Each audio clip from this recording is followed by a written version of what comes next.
on my E flat saw, the low E flat. See, that's pretty close. Yeah. And the high E flat is going to be. And in fact, you can get a whole scale going up here. And watch what I'm doing as I play this scale.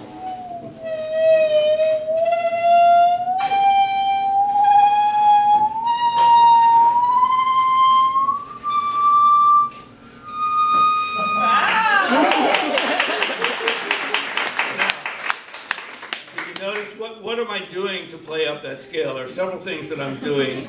Go ahead. You're bending the head clamps. Yeah, I'm bending my handle here, my antlers, and I bend it further down to get to the higher notes. There's something else that I'm doing though that's different as I go up the scale. Do you know what it was? You're going like opposite, down, up. Well, I was going down, up, but that isn't really, that's just because it's convenient, because when I'm on this end of the bow for the next note, it's useful to just go back instead of recovering and going up. There's something else I was doing a little bit different. Tom? Playing on a different part of the saw. Yeah, playing on a different part of the saw. So watch again.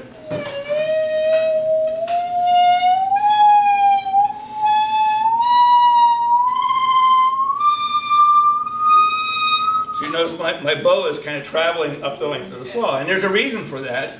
It's because, again, remember, it's that flat part of the bow that's vibrating. What I'm trying to do is bow near the middle of that vibrating piece, because that's where I'm getting the best vibration out of it. And as I get into the higher notes, the flat part of the saw is moving further and further out the saw.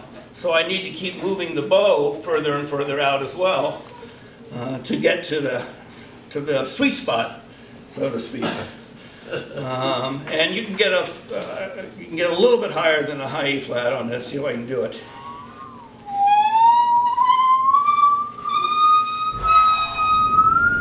Wow, I can even do that.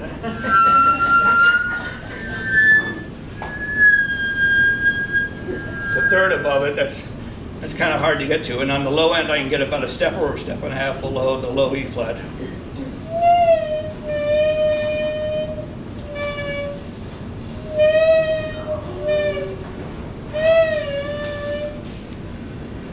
And I'm having trouble getting it right now. It must be the atmospheric conditions in here. Couldn't be my faulty technique. So, I need to figure out something that I can play on this saw to entertain myself and eventually to entertain you. And of course, what's the first thing that anybody learns to play when they're learning a new instrument? Well, that would be one of them, but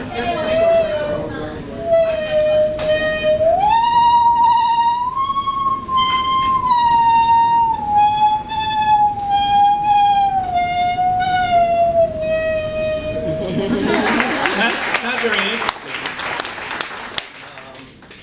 You can also, and I've just started to learn how to do this, you can make vibrato on this thing. If you play a note just straight, see the tone is very pure. If you actually shake your knee like a nervous fidget, you know, kids would be very good at this. You can make vibrato.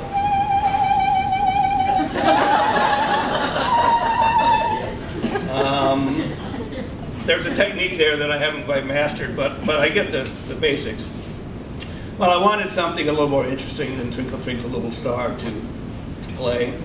So I started thinking, what songs do I know that would have a range that would fit the range that I can use on the saw? And some piano sonata came to mind that I had trouble remembering exactly what it was. I was thinking it was a Beethoven piano sonata, and I did a little bit of Googling around again, trying to see if I could just stumble across it. And as it turns out, I did find it. It's a Beethoven. It's a very famous Beethoven piano sonata. I think it's number 8, maybe, but it's more popularly known as the Pathetic Sonata. And when I realized that, I thought that's just so perfect on so many levels that it just had to be the song that I'm going to play. So unfortunately, it's in the key of A flat.